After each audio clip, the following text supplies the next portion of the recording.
Yo, what's up mga kalirista ko dyan, mga kababayan kong Pilipino dyan sa buong mundo. Shoutout po sa inyo lahat.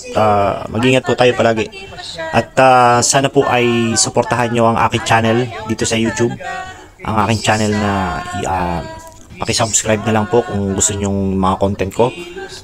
Ito po ay tungkol sa mga balita, tungkol sa nangyayari sa ating gobyerno, sa ating bayan.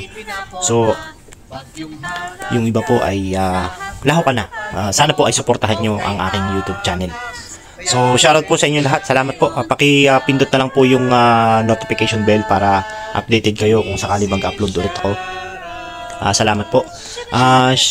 Ito na nga po.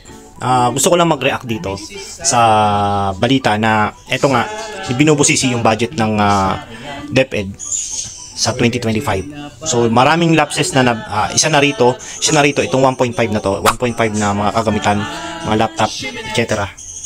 So grabe po yung nangyayari na ito po ay 2 taong hinawakan ng ating pangalawang pangulo na si BP Sara, pero wala pong nangyari. Wala pong nangyari sa totoo lang.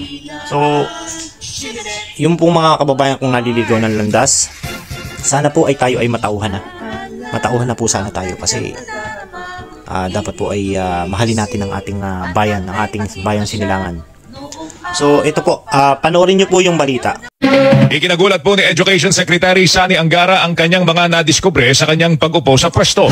Sa pagdinig ng House Committee on Appropriations para sa pondo ng DepEd sa susunod na taon, sinabi ko ni Angara na 1.5 milyong piraso, 1.5 million units na mga laptop, libro at iba pang gamit na binili ng DepEd ang 4 na taon nang nakatenga sa warehouse ng kanilang logistics provider. Dahil dito sinabi ko ng kalihim na nagdodoble kayod po sila para maipamahagi ang mga naturang gamit at hindi ito tuluyang masira.